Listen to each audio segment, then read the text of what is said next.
The holidays are here at the Home Depot, so let's get to decorating. Find your perfect tree in our huge assortment of shapes, sizes, and styles.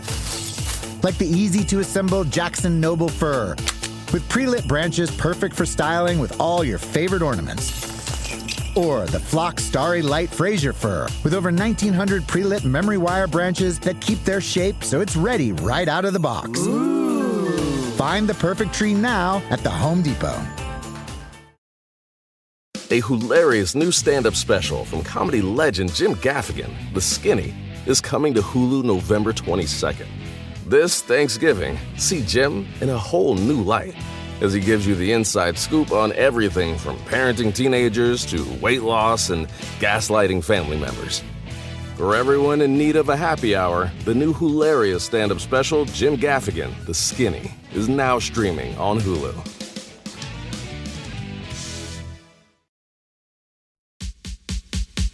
Ask me, ask Iliza anything. It's time to ask. Ask me all your questions. Leave them in the Instagram comment section. Leave them on your Twitter or leave them on your Facebook. We'll see them, we'll read them, then we'll give you answers. You know it, I've got it. I've got the answer. You ask me, I'll tell you anything. Oh man, I just want people to know there are some people out there making thousands of millions of dollars on their podcasts, and I'm not one of them. And I am running on empty today. But you're sitting down, you're recording this for the people. For the 6 people. And honestly, it is 102 degrees in LA. Half of my house doesn't have air conditioning because the grid is too weak. So only half the house gets it. Half the lights won't turn on. I flew in on a 6 a.m. flight from Nashville this morning after getting 2 hours of sleep because I stupidly stayed downtown. And that will factor into my bottom of the cob. And I raced home so I could play with my daughter. But I am just here to live someone else's life for the next hour. Do you have air conditioning in your bedroom? I have air conditioning in the room yes, we have air conditioning, but it kicks on at night. So I'm like, oh, at night when I have to put my daughter to bed and then do all my laundry and do this podcast, and get stuff ready for tomorrow. It's tough because when you start to realize how hot you are in your own home and there's bugs coming in to take shelter from the heat. My daughter's taking a bath. She's like, what's that? I'm like, those are ants. And we're not going to kill them because they're just looking for water. I'm so sad. Oof. It's tough. It's tough. It's tough stuff. But I had a great weekend in Louisville and at the Ryman.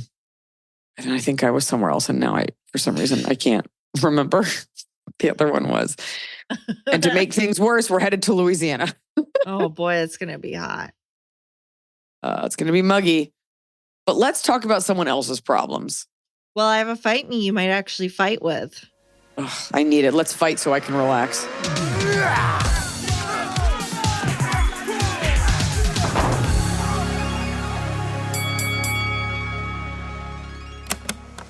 Podcasts should not be on video.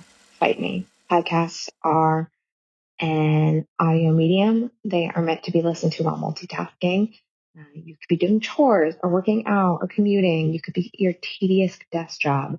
In 2012, I was a staff accountant and I listened to the whole back catalog of This American Life during that job. It saved my life. There is already too much visual content out there. I'm already fighting to keep up with the movies and the TV shows that are on my to-watch list that honestly, I'm not even going to be fully watching. I'm probably going to be on my phone while I'm watching those shows.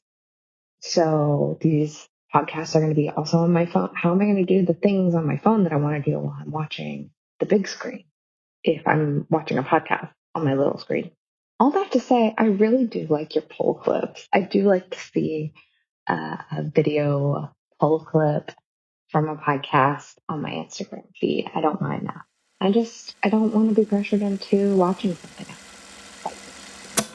Well, some would say that there's too much phone content. Some would say people don't need to be gargling into microphones making $50 million. Look, if you don't like it, don't watch it. I'm right there with you. It does put an extra burden on the creator of the podcast. Like in addition, like now we all have to be our own DPs. But some people do like to have these things open. I'm guilty of that. Not for a podcast, but like watching a video, like as I get ready. We all spend too much time online, but the market dictates. I don't think anybody is sitting down to watch a full hour of a podcast, but I do think some people like it when it keeps them company. It's all fair because none of this is like high art. So as soon as people en masse stop watching, they'll stop being a demand. People stop doing it. That's all I got to say. As I force myself to film myself doing this, looking so ugly because there's no fucking way I'm putting on makeup to record my own podcast at 8:00 at night after a day of watching my own daughter coming in from being on the road.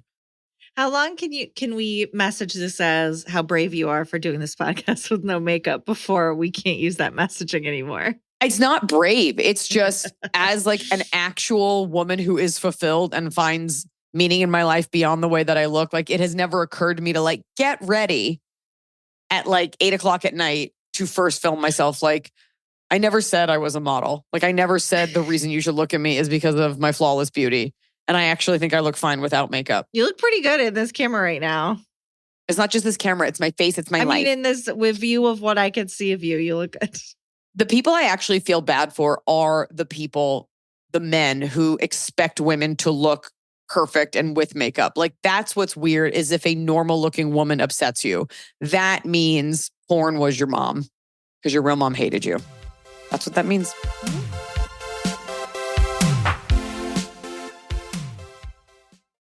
This show is sponsored by BetterHelp. I know being thankful is on everyone's minds, and with thankfulness comes gratitude, a concept that honestly really bothers me. I'm tired of thanking everyone else. You know who deserves a thank you? Me. You deserve a thank you. When's the last time you thanked yourself? Sometimes it's hard to remind ourselves that we are doing the absolute best we can. So here I am reminding you to send some thanks to the people in your life, but mostly send some thanks to yourself. And a great way to do that is with therapy. If you're thinking of starting therapy, give BetterHelp a try. It's entirely online. It's designed to be convenient, flexible, and it's suited to your schedule. Just fill out a brief questionnaire and you get matched with a licensed therapist, and you can switch therapists at any time, no additional charge. You don't have to travel anywhere. They take the hassle out of finding that perfect therapist. Let the gratitude flow with BetterHelp. Visit betterhelp.com/Iliza today to get 10% off your first month. That's BetterHelp, HELP.com/Iliza. Fall has fallen. Winter is on its way. The days are shorter. But just because, well, they feel shorter. And just because the days feel shorter doesn't mean your to-do list gets any shorter. You still have to power through your busy days. And a great way to do that is with nutritious food from Factor's no prep, no mess meals. At the end of a short day in the fall or the winter, the last thing you want to do is have to cook. Factor has got you covered from breakfast, snacks, dinner, anything in between. Factor has easy, nutritious options to keep you fueled, like their chicken Florentine with spinach and garlic chili cauliflower. You bet. That's what I want to make myself at the end of a day where I am exhausted and my husband isn't home. Whether you like routine or you enjoy mixing things up, Factor has you covered with 35 different delicious meals every week and over 60 additional convenience options you can add on, like keto cookies, pressed juices, and smoothies. And because Factor meals are chef prepared and dietitian approved, you're going to love not only Factor's meals taste, but also how they support your goals, even if your goal was just making yourself dinner. Head to factormeals.com/Iliza50 and use code Iliza50 to get 50% off your first box and 20% off your next month. That's code Iliza50 at factormeals.com/Iliza50 to get 50% off your first box plus 20% off your next month while your subscription is active. So finally, fall is here. I have been looking forward to it. I have had a hard year in a good way. You know, like I had a baby. I have been on a nonstop tour, nonstop traveling, and it's been hot. So I'm looking forward to, of course, pumpkin spice, everything, cooler weather, and slipping into a cozy sweater from Quince. I've talked about Quince before. Quince has beautiful leather jackets, cotton cardigans, soft denim, and so much more. All Quince items are priced 50 to 80% less than similar brands. Dressing expensive doesn't have to be expensive. Their clothing is beautiful, it's durable, it stands the test of time, and it's what I like to call a capsule wardrobe. I got an Italian wool cocoon coat. That's one of those, it's got like a European collar and it covers my butt so I can walk around New York City and not be chilly. And Quince only works with factories that use safe, ethical, and responsible manufacturing practices. Get cozy in Quince's high-quality wardrobe essentials. Go to quince.com/Iliza for free shipping on your order and 365-day returns. That's QUINCE.com/Iliza to get free shipping and 365-day returns. Quince.com/Iliza.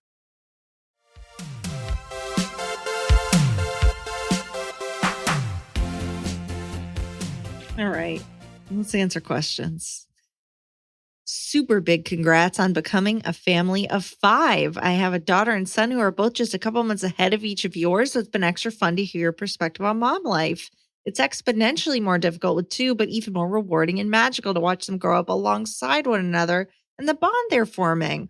Also, quick thank you to you for being open about your PPD/PPA experience after Ethan. I similarly was totally fine after my first and felt so broken and defeated after my second when I felt so off. I don't think baby blues are addressed enough in general, but even more neglected within that conversation is how different it can be with each delivery and all the added layers that come with that. So again, thank you. Glad you're feeling more like yourself. Smiley face. On to my quandary. I was like, oh, is there a question? Okay. No, I'm just reading you compliments tonight because you've had a long weekend. Thank you.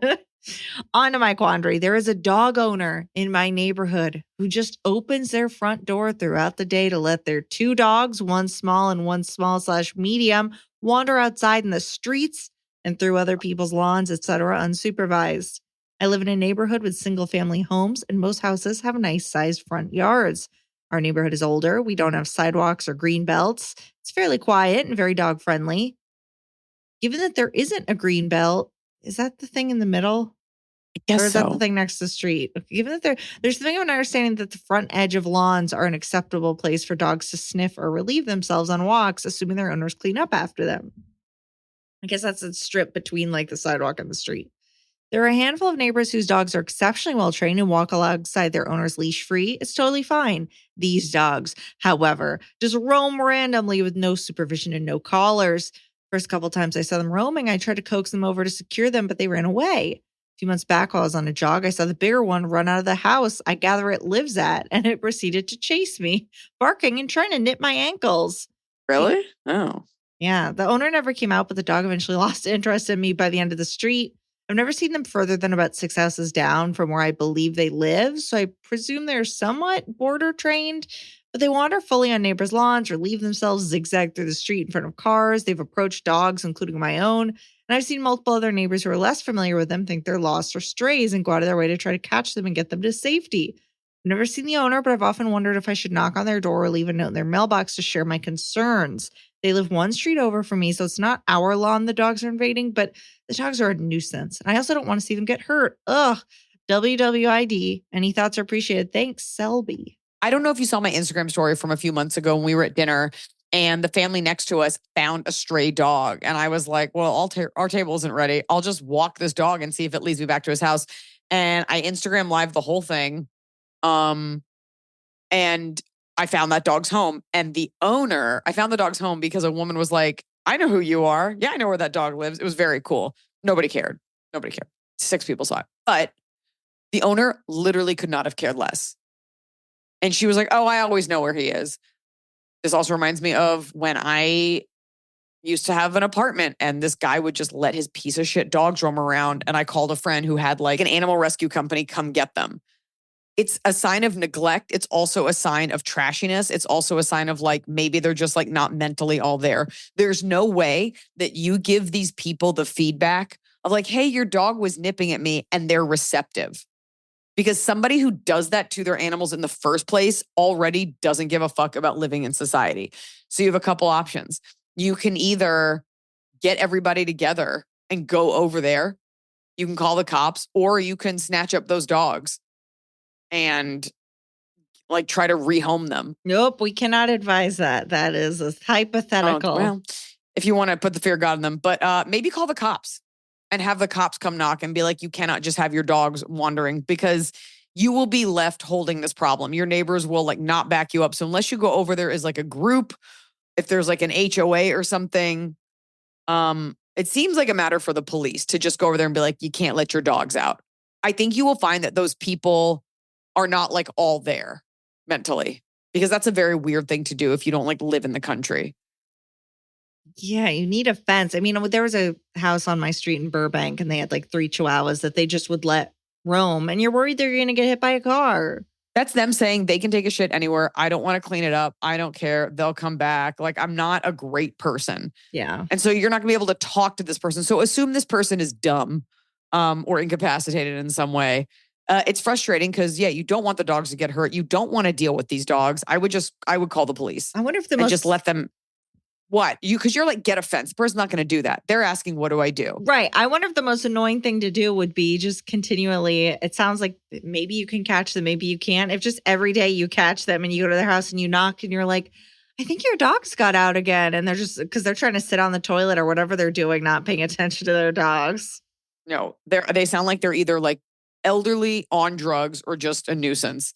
And every time you bring them back, they'll be like, okay, thanks. It's just like the There's cops no way aren't going to help or care. I don't mean like, are there like civil police officers you can call that like aren't like investigating a murder, and just call and be like, could you guys just pay them a visit?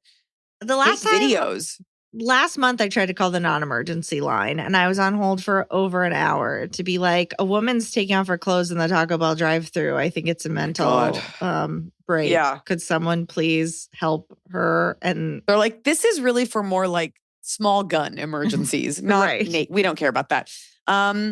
Maybe you could get your neighbors together and talk about it, but don't do this alone. That's my advice.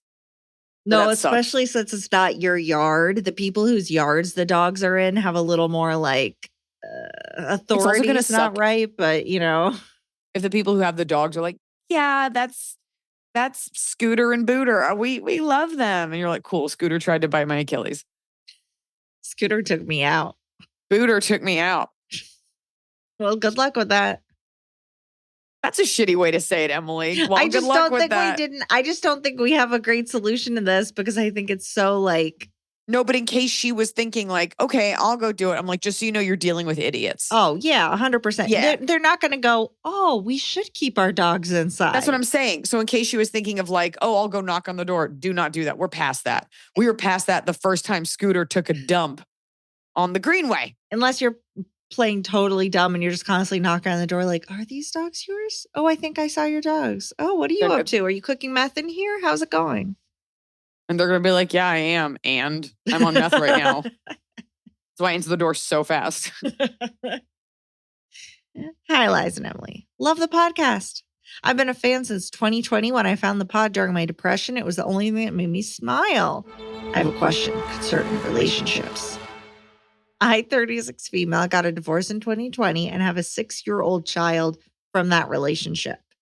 My relationship with my ex lasted 10 years and it was a burning love. The love for my partner consumed and blinded me. He was my best friend and I thought I would love him forever. Slowly but surely, I went from lover to mother for my ex. He stopped doing anything at home, even though we often lived off my income and he was at home the whole day. I took on all the housework. I paid the bills. Since he got unemployed often and was never in a rush to find new employment, I worked full time, did the cleaning, shopping, washing. After my son was born, I got tired of being a mom to both a baby and a grown man, so the relationship ended. By the way, yeah. I love the term. I like that you said got unemployed often. It's so polite. Yeah. Like as if it's like a skin condition that happened. Recurring unemployment. Yeah.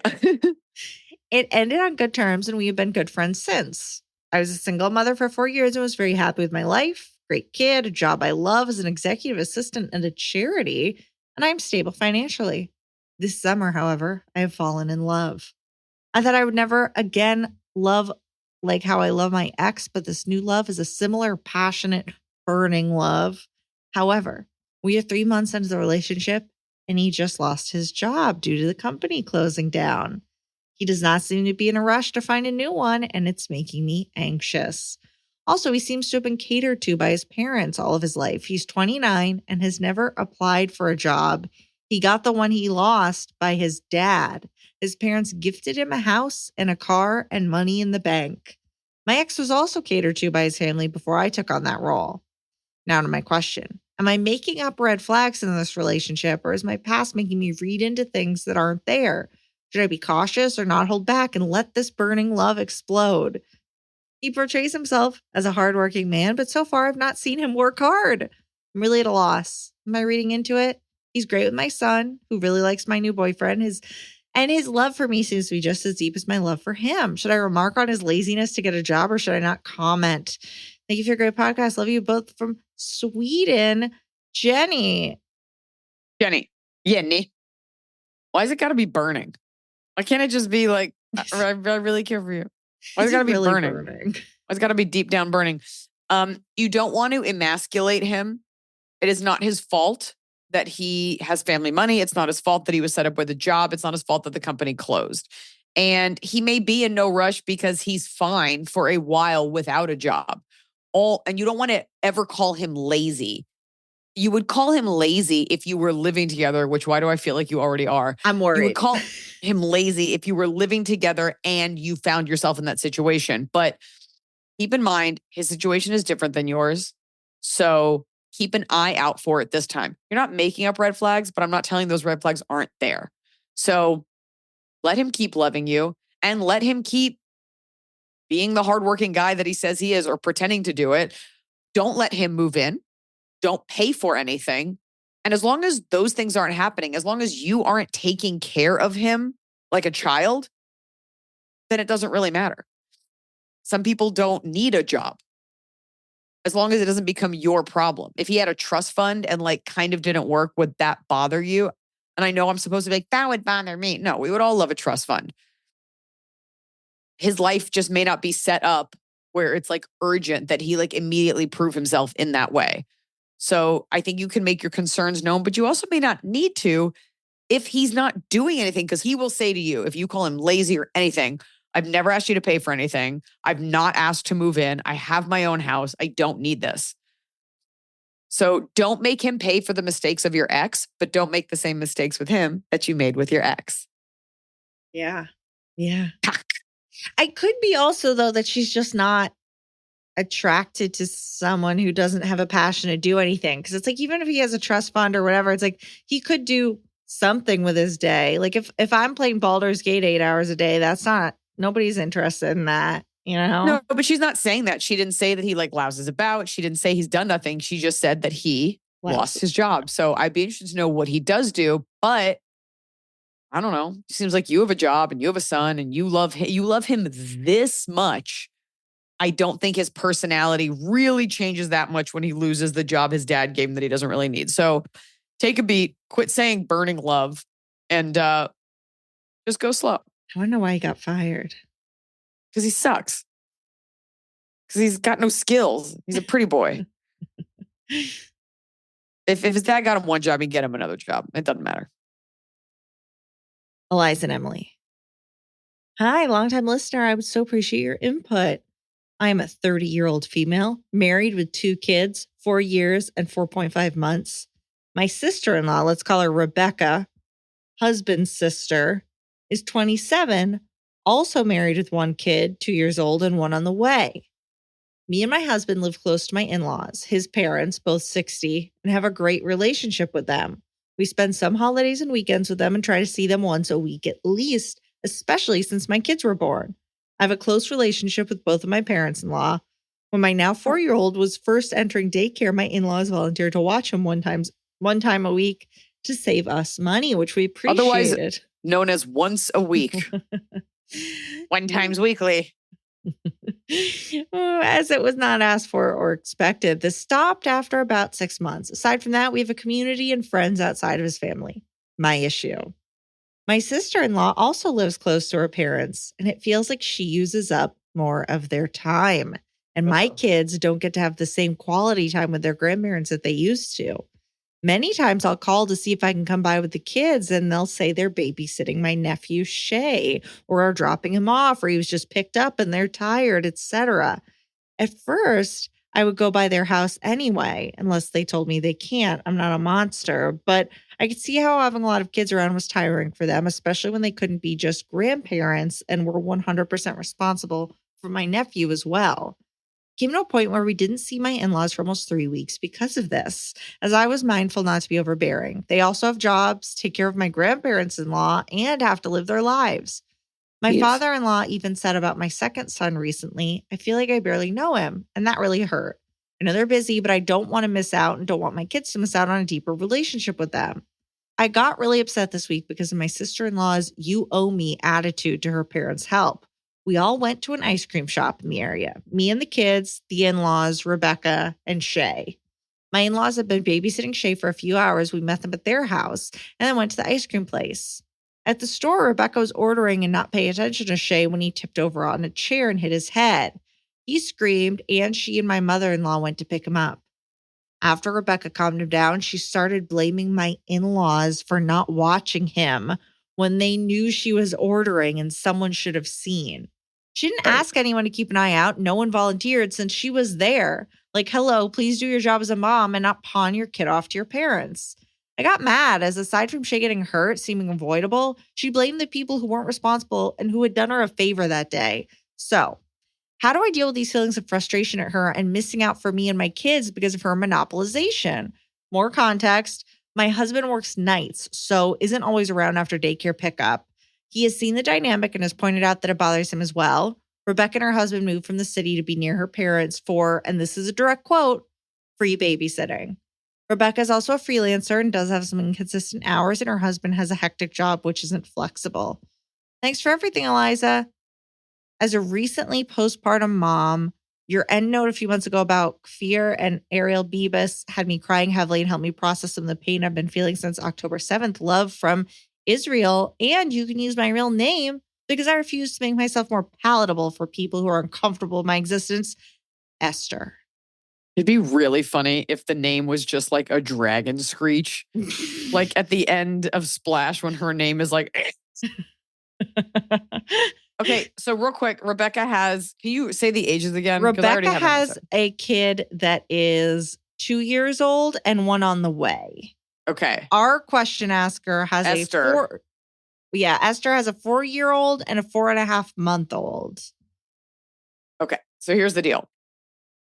Esther, it's interesting because Rebecca's kid is 2 years old. So there's been 2 years of, I guess, were you comfortable with them just babysitting for those 2 years? And then when Shay was born, they were like, oh, we've got to pay attention to this kid. Bottom line is the in-laws are fucking tired and you respect that. And Rebecca might be a little immature, but it is their parents. And even though you are married to the son, you'll note once again, the son is not the one involved. It's you that is having the issue and he's supporting you in the issue. You cannot be the one to say anything because it will very quickly become Shay versus Rebecca. At the root of it, yes, you're annoyed. Shay's a child. She's a child. Sorry. It will very quickly become Esther versus Rebecca. At the root of it, you're annoyed because you were getting the free babysitting and it was really helping you. And you're not a bitch and your husband works nights. You mentioned that she's freelance, which is really your way of being like, and we're actually trying and she's just kind of whatever, but she needs a little bit more help. Okay. The issue is, aside from the free babysitting that you are sorely missing, you want these grandparents to get to know / babysit this new 4-month-old. That's what you want. You want some of that time back. So you have to plan it. Gone are the days where you'll just drop the kids off. You got to carve it out. And I think you go to your in-laws and you don't vilify Rebecca. Be very careful because it is their daughter. And even if she's a pill, they're still going to support her. And you say, I see how busy you guys are. And I feel bad because you're taking care of your parents and you have jobs. I would love to find a way, because whatever your kid, the 4-year-old, like they don't get to spend that much time with you anymore. I'd love to find a way to do it that works for you. And I would love to come by because, by the way, it's not bonding if you bring a 4-month-old over and just leave them. That's not fun for grandparents. But if you're like, if I could come over and bring the kids, like what would be a way to carve that out? So you have to reapproach it in a different way. And you kind of have to mourn the loss of the fact that it was free babysitting, but like, it's not going to be like that now. And do it with your husband so that the narrative isn't, oh, Esther stopped by and she thinks you're a big old B, Rebecca. Yeah. That's what it is. She took your free babysitting and now you want to dress it up like, oh, you're not going to even get to know your 4-year-old, whatever. Yeah, because these parents are being pulled in so many directions and they're still parenting their adult daughter. Make it easy for them. Yeah, I am on our question asker's side, but Totally. also the fact look, you don't go over when you're not wanted. That's fine. But you're calling like, hey, can we drop by? Oh, they're here. Like you are putting a lot on the grandparents and you're being a lot better than Rebecca is. But, and you could very genuinely want like, no, I want my kid to know the grandparents. You want the time. You want the free babysitting. The free babysitting. Because we all know our grandparents and don't see them all the time. Yeah. So at least just know what it is and carve it out. But just so you know, like babysitting a 4-month-old, there's nothing to know. These kids are not online until after 6 months. So let's not get it twisted. Like it's not fun to hang out with something that's sleeping. All right. Just a little potato in a wrap. Yeah. A little latke in a wrap. Let's just call it what it is. Got to be honest with yourself before you can be honest on the pod.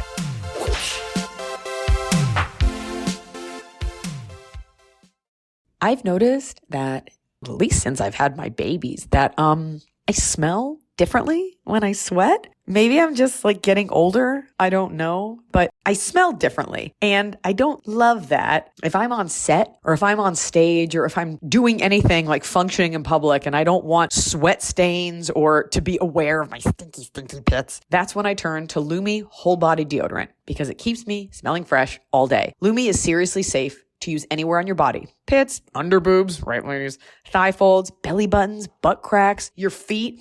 It's clinically proven to block odor all day and control odor for up to 72 hours. How? Well, unlike certain traditional deodorants that may try to mask odor with a fragrance, Lumi is formulated and powered by mandelic acid to stop odor before it starts. Lumi's starter pack is perfect for new customers. It comes with a solid stick deodorant, cream tube deodorant, 2 free products of your choice like mini body wash or deodorant wipes, and free shipping. As a special offer for listeners, new customers get 15% off all Lumi products with our exclusive code. If you combine the 15% off with the already discounted starter pack, that equals over 40% off the starter pack. Use code Iliza for 15% off your first purchase at lumideodorant.com. That's code Iliza at LUMEDEODORANT.com. The holidays are here. And for a lot of us, the holidays mean decorating, hosting, celebrating. For me, it means a lot of traveling, and nothing feels better year-round, but especially during the cozy holidays, than a restful night's sleep in soft,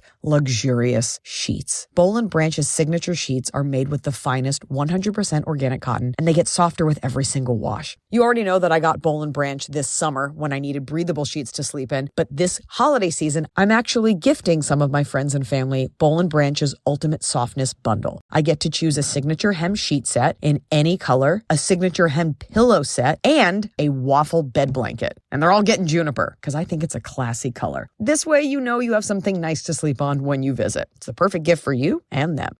Gift you and your loved ones a better night's sleep with Boll & Branch. And right now is their best offer of the entire year. For 25% off plus free shipping on your first set of sheets, head to bollandbranch.com/Iliza. That's Boll & Branch, BOLLAND branch.com/Iliza for 25% off. Limited time only. Exclusions apply. See site for details.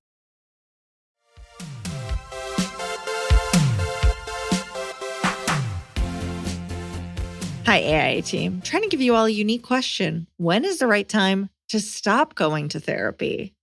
I've been going to therapy since 2019, approximately once a month. Recently, it feels like I don't have much to talk about in my sessions, or I feel like I word vomit and everything has gone wrong. Feels like there's no in between. Such is life. I have done a lot of self-work in the last few years, and I feel like I've made so much progress, but that finish line will forever be moving as I continue on my journey of self-improvement. Is there a right time to stop therapy? When do you know if it's time? P.S. I also love my therapist, and I know that's hard to find. Thanks, Hannah, 27 from Washington, WA, Washington. Yes. Sounds like something you got to talk to your therapist about. Look, I have done therapy, and the last time I had a therapist, she was like, hey, I'm just letting you know I'm leaving the practice that she was at to go somewhere else. She's like, I'd love to set you up with another therapist. I was like, no, that's okay. This is already hard enough. So I'm not well versed in like when you should stop. I do know that some people, whatever you're dealing with in life, maybe it's a different therapist. Maybe you don't need that therapist with that skill set. I don't know what you're dealing with. I think you can talk to your therapist about this because I'm sure she would encourage, like, well, there's something else that we never talk about, or even in the fact that you think you don't need it, maybe you do, because I don't know your issue, but you could also just do it less. You could also take a break. Yeah. Some people see a therapist once, some people see a therapist never, some people see a therapist like 2 times a week. So it's whatever works for you. Yeah, I guess it depends what you're getting out of it. Because no matter what you're talking about in there, if you're still getting something out of it, it genuinely does feel like a conversation for your therapist. And if they're not scum, they'll be honest about it and won't just be like, no, you need to check in with me every day. And it's $100, Yeah. But congratulations on having great insurance where you're like, maybe I'll stop, maybe not. So it's covered. Hopefully you have the kind of therapist that will be honest with you, but you definitely should never. I don't know. Sometimes you do need to just talk to get to the root of what it is you want to say. But if you're really feeling this way often, maybe you've fixed what it was and you can take a break and practice on your own. So the answer is there is no answer. Yeah. The answer is whatever works for you is probably what's going to work. We have a follow-up from our confession. Thank God. Red hot update. The I'm ready to unburden myself follow-up. Hey, Pod Squad. So glad to have submitted an excellent confession. You called it excellent, Iliza. They're not just deciding that for themselves. And to have been absolved. So this is the person who, it was last week, their confession that they put the friend's email address on Craigslist with 4 different things and didn't remember the 4th. And we were like, you definitely remember. So I had honestly forgotten about the whole thing for years, but when confessions started, the memory sprang right back up. I knew I finally had a worthy AIA submission. Luckily, my sister did remember the 4th post. A woman seeking phone sex in New York. Definitely not human trafficking, but I bet those voicemails were spicy. I like that. It's just maybe it was the way that Emily read it. But it was everyone like, and the 4th, well, who knows what that was? Certainly not me. Do I feel bad? Sure. I was a 20-something girl who tried to make amends and had it thrown in my face. I was butthurt and wanted to get even. Does she listen to the pod? No clue. I moved abroad 10 years ago, got married, left social media, haven't kept in touch with any from high school. It's fine. People burn down whole houses and kill people without feeling bad. You're fine. But if she is listening, know that I'm sorry for what I did. It was childish and a breach of privacy. At the same time, you know what you did in the study group was wrong. And I had nothing to do with the vandalism you accused me of to campus police. That was someone else trying to get even for something else. This woman does not listen to this podcast and you're just shouting it to you. But now our sister's listening, the question asker, and says, P.S., us long haul truckers miss Hot Scotty and his smooth talking voice with funny quips. But definitely still appreciate his presence and the fun sound effects and editing. I think we might be able to get the occasional Hot Scotty take where he shares his hot take on a question. A girl can dream. Let's have it, Scotty. I'll tell you what, thanks for asking. I sure hope that other lady listens and she's going to be like, what the fuck is going on this podcast? And I'm getting dragged into all this crazy business. And then we'll end up getting a bunch of the reddest of hottest of updates of you two beefing back and forth for the next maybe 4 to 6 years or something like that. Thank you very much. Toot toot. That kind of got out of control, but I will say it's good of you to be like, I feel bad about that. But for the record, you're a fucking bitch. Sometimes the wounds that we sustain, like socially early in life, like never heal. And so I don't blame you. She sounds like a B. And what you did was not that bad. I also think anything involving phone sex is funny because I recently heard a comic who was like, I got a job as a phone sex operator. And I was like, is it 1995? Like, if you only knew how many always female comics I've heard do that premise. And I'm like, in 2024, no one's doing that. You did not get that job. No, Are you 90? An AI can talk to you. And actually, I programmed an AI to do phone sex, I would believe that. Okay. Are there other confessions? Is there another one today? We do. We have one. Thank God. The subject line, Confessions, After Hours Club Edition. Hi, gang, and Hot Scotty number 2. I want to start this out by saying that I'm a financial advisor, now 33, living in a different province. Distancing themselves from their crime. However, when I was in my mid-20s, I was in a different province and not a financial advisor. I worked coat check at a club and had lots of girls that worked there. Hint, hint, nudge, nudge. One of the girls in particular was always very needy and would bum smokes off me, etc., who only made a very small hourly wage. One night we were at the after hours club. It was me and a waitress in the bar. We were with said girl and she wanted us to pick up a gram of Coke. We went and got the Coke. However, before giving it to this girl, we went into the bathroom stall and got drywall and put it into an empty little bag. Oh my God. My confession is that I then gave this girl that we did not like drywall. I understand if you can't read this out loud, but Emily, I hope you got to laugh as you're reading this. Yes, this is confessional. However, I've only told 3 people in my life, and to be honest, I don't really feel that bad about it. And you can say my name because fuck it. Thanks for all the laughs, Lauren. Lauren, you could have killed her. You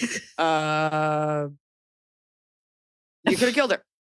So you could. Is that? Can you? I don't know what's in drywall in like a province in the middle of Canada. Like, I don't know what that building's made of. What kind of asbestos seeped into that paint? You shouldn't snort things in general. Not that we all have it, but like, if you can die off of pure cocaine, you can probably die off of paint in powder form. Yeah. That's a pretty good one, though. But yes, I mean, there is this like mentality, especially with women when you're younger, of like weaklings, like this desire to like crush the women who are weak and annoying, and somehow neediness, like it's almost very tribal. It's like, ugh, get rid of her. So you did go out of your way to hurt someone, but this is a safe space, Lauren from Manitoba. I just took a guess. I guess this is a show where we confess to homicide. Yeah, are we right? Are we going to jail accomplices now? Yeah. I like how the other one we're like, yeah, leave someone's number, get them doxxed, get them swatted. And this we're like, this is good. This is the kind of edgy shit we need to take our podcast to the next level. You gave a girl drywall and she snorted it. Next. We'll do a segment next time of what different things can you snort and not die. Yeah, we'll do a segment next time of people calling from jail to confess their crimes. I wonder, that's not a bad idea for a podcast. No, we don't have to because it's already on record. Well, in a court. That's why they're in jail. Okay. Hi, Liza and Emily. I would love to hear your advice on what clothing makes men look fantastic. Ooh. My boyfriend is a graphic tee and jeans guy, but he recently asked me what I thought would look good on him. I suggested maybe a white t-shirt, black leather jacket, and jeans, as I think the 50s greaser look is timeless, minus the slicked hair. However, he puts very little effort into shopping, so I'm wondering how I can help steer him in the right direction. What do you think looks best on most guys? Is there anything no wears or that you bought him that you really like? Thanks, Julia G. First of all, Julia, he can get rid of all those graphic tees. Not cool, not funny. Even a funny one is just like, okay, is it 2010? My husband, and I've often said this, getting my husband to try on clothes is like breaking a horse. Like, gets so unhappy. He gets hunched over. He gets so sad. I used to think all men look good in Henleys, but it's like a little down home, like a little hipster millennial, like a little dated. I don't know what your boyfriend looks like, because if a guy has muscles, you don't want it to be like Euro tight, but like a shirt that's like a little tight, like a nice fitted t-shirt. There are brands that are specifically of t-shirts that are specifically made just for men that are like a little tight around the arms, or like, hit in just the right place. Noah only wears J. Crew t-shirts because he needs like long shirts and his arms are long. Every guy thinks that their body is like a science freak experiment. Every guy's like, no, because my torso's so jacked, but I've got arms that are too buff. Get your guy, make sure he's got a good pair of fitting jeans. Noah wears Levi's. I don't really care, but they are good and they are Levi's. Nothing with embroidery, no square-toed shoes. New Balance, you can't go wrong with those. But it would really depend on what your boyfriend looks like. Stay away from jewel-toned button-up shirts. You'll look like a bouncer or an Uber driver going to prom. You don't have to tuck in your shirt to make it nice. It's tough. I don't know where you live. I don't know what he does. I don't know what he looks like.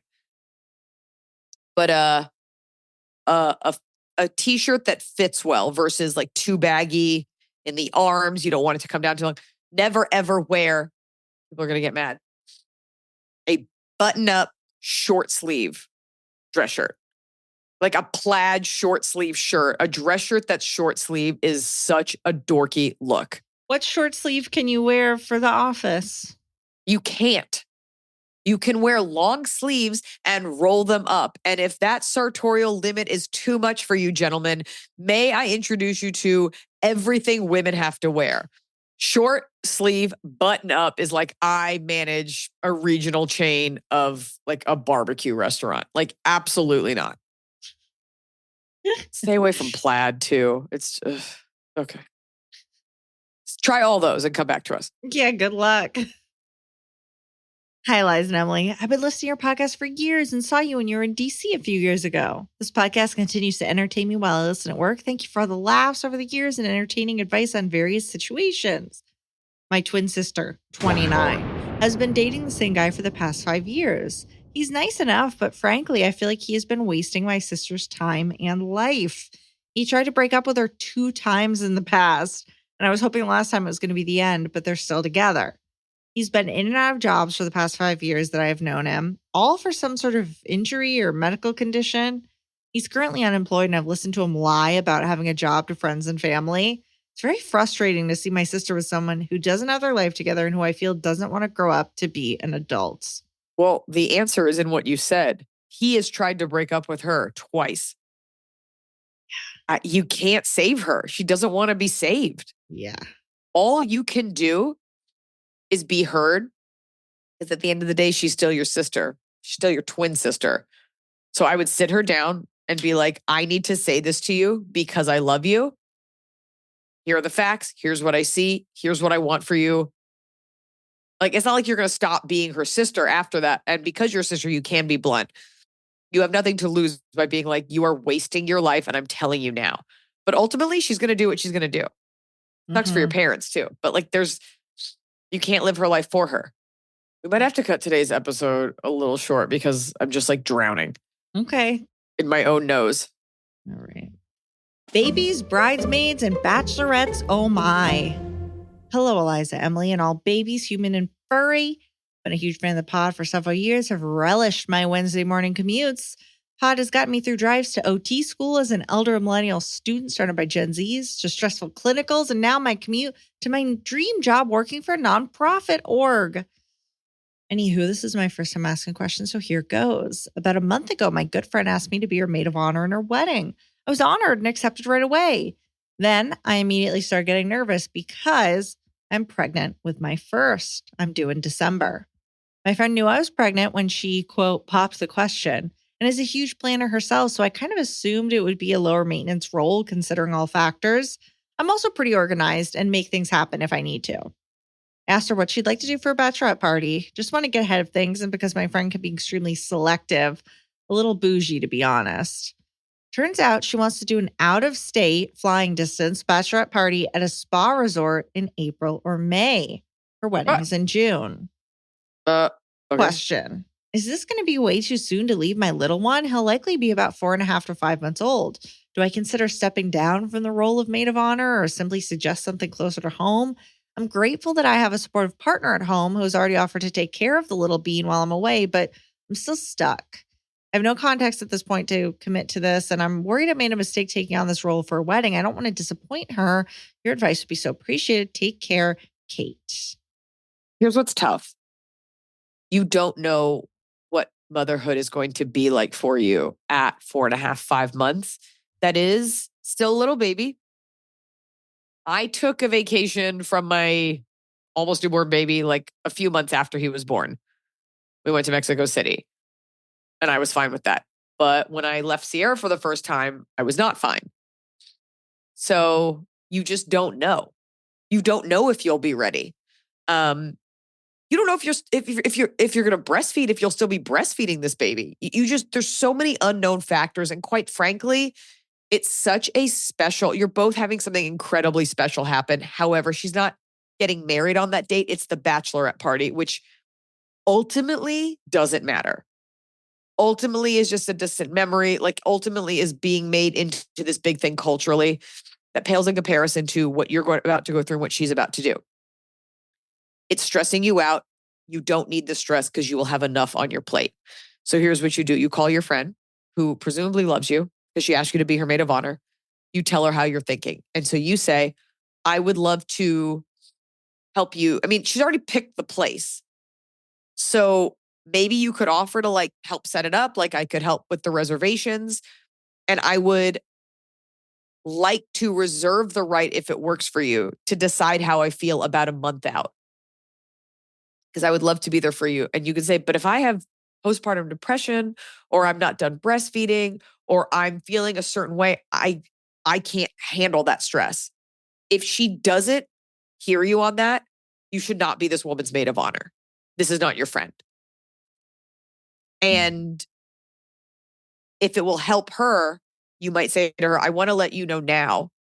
I could help someone else kind of run point on this because I don't want to leave you in the lurch. I want to do as much as I can. But since I may not be there day of, I don't want you to be left doing it. So maybe I could co-do this with someone else. Like you want to set yourself up for success and you want to be as honest with her as soon as possible because her version of the story is going to be like, my friend had a baby and she was like, oh my God, my baby matters. And she just like ditched me a week of. And it's like, you knew you didn't want to do it. Why didn't you tell me?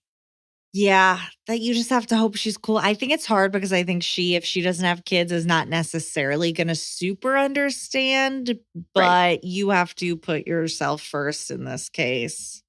Talk to her, do not text her, call her, and just be like, I want you to have this amazing bachelor party, so I want to help. If there's something I can plan, but if there's someone that I could do this with so that during the weekend you have someone running things. You know, there's also the chance that you feel fine and you do go, but I don't think you're going to want to go. Maybe you're Personally. just so pumped and you're like, yes, now I get to vacation. I want a break and it'll be great. But yeah, Give yourself, that's a lot of stress, especially for a brand new baby. So, you know, give yourself a break. Do what I said in my answer.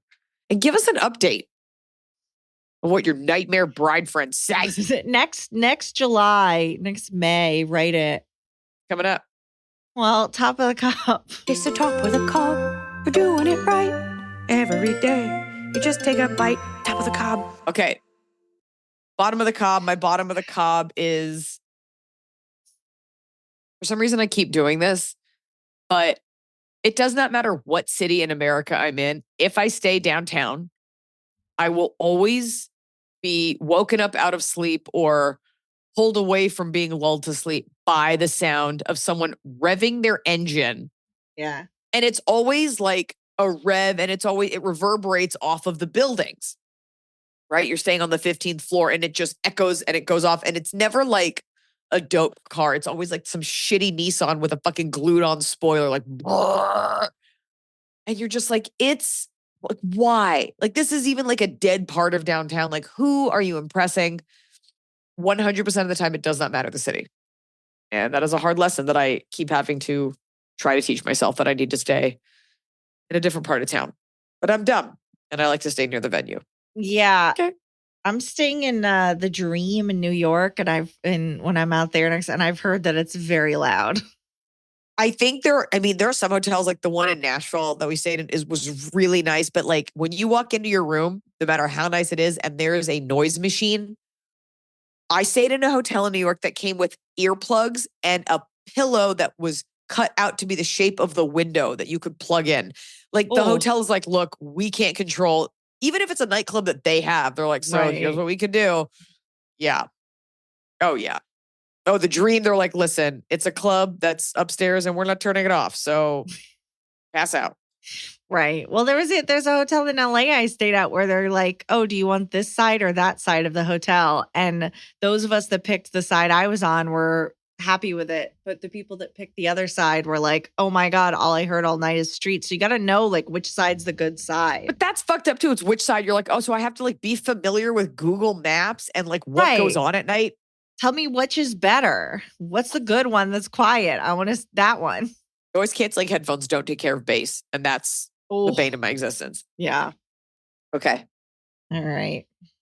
Hi, Emily and Eliza. I have a short bottom of the cob that needs to be addressed. People having conversations in elevators, specifically in office buildings where the ride is longer and everyone is annoyed about work.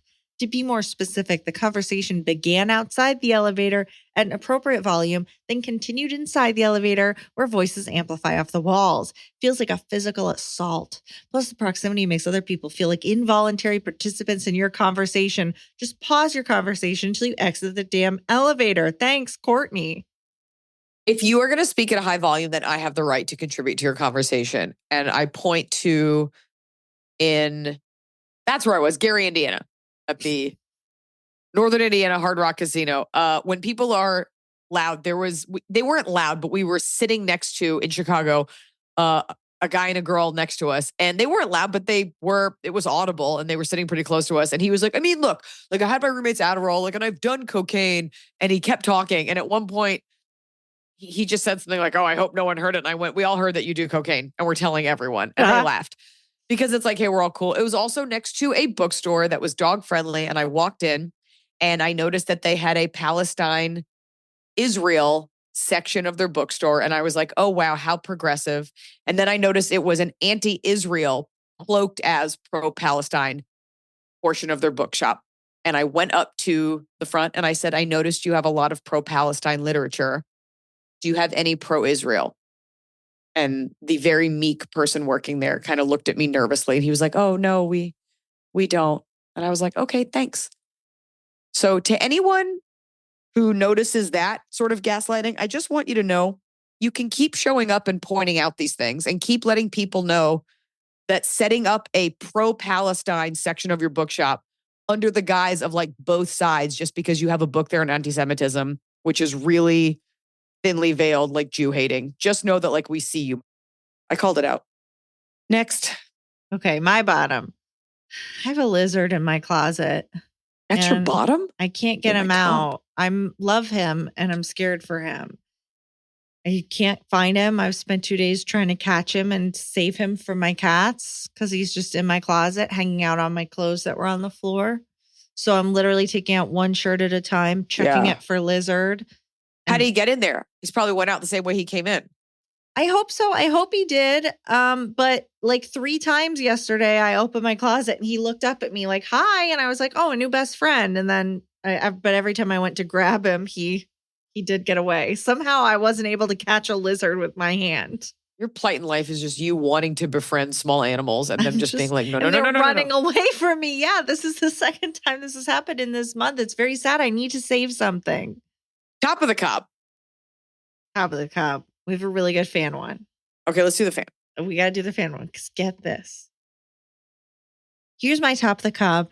Supporting other fans just because they're also fans can confirm that the cobbler cookie at Pie Jack's Bakery in Round Rock, Texas, mentioned in EP 10 Baby Cokes from Manaus, September 3rd, 2024, is tasty. And papaya is overrated. Carrie shared a picture of herself with the cookie. Carrie, that's adorable. I love That's the kind of camaraderie we like to see. And you're right. Papaya fucking blows. And people are going to stop listening because I said that. And they were wrong. Yeah, that's what's going to get them. To do that to me and to support papaya, which I don't think ever tastes good. Okay. What's your top? Oh, what is my top? My top is, I got to stalk my parents tonight, which was fun.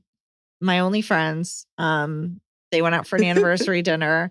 I was going to leave a cake at their house, but realized the keys I have didn't work on the doors that were locked.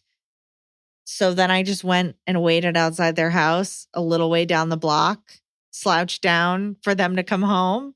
and not notice me. And then when they pulled up and went inside, I ran up in the dead of night and knocked on the door. And my mom opened the door and screamed really loud. That's your top of the cup? It was fun. I was like, oh, I did a heist. They're like, where were you? How'd you know we were here? And I was like, because I was staking out your house. I'm finally using my skills. Look, I love you guys so much. Please don't move. My top of the cup is we drove from Louisville to Nashville, and I always have to find a fun coffee. And I found a place called Mountain Mike's in Glendale, Kentucky. And I was like, okay, let's give this a try. Not only was it cute, the staff was really nice, and it's veteran owned, but it was on the cutest street of like what you want a street in the South to be. And all the houses had porches and like, welcome, fall is here. The general store, sorry about my snot, had pumpkins out. There was the Whistle Stop Cafe, which I feel like was the cafe in Fried Green Tomatoes. I don't know. Yeah. I don't know if they shot it there, but it was just so quaint and cute, adorable downtown. And the best part was I wore shorts that day because it had been so hot in LA. It was so hot in Indiana. It was hot in Louisville. And I got out of the car there at that street in Glendale, Kentucky, and it was chilly. And I looked at my tour manager and I said, oh, do I have to put on a sweatshirt? And I did. And we got cold brew, even though I was cold, with cold foam. And we sipped our seasonal drinks and looked at fall decor and a little bit of Christmas decor. And it was perfect. So thank you, Glendale and Elizabethtown, Kentucky. Was the sweatshirt you put on your own merch? No. I wear my own t-shirt on stage, but it was not my own. Not the sweater? No, I didn't have that with me. Oh. I don't travel with my merch. A company brings it. Folks, I will see you at L'Auberge Casino in Baton Rouge, and I will see you at the Mahalia Jackson Theater in New Orleans this weekend. We are gearing up for that taping in Salt Lake City. Fly in, drive in. I will see you guys there. Tickets at Iliza.com/tour. And remember, a mind is a terrible thing to... It's waste. Yeah, that's right.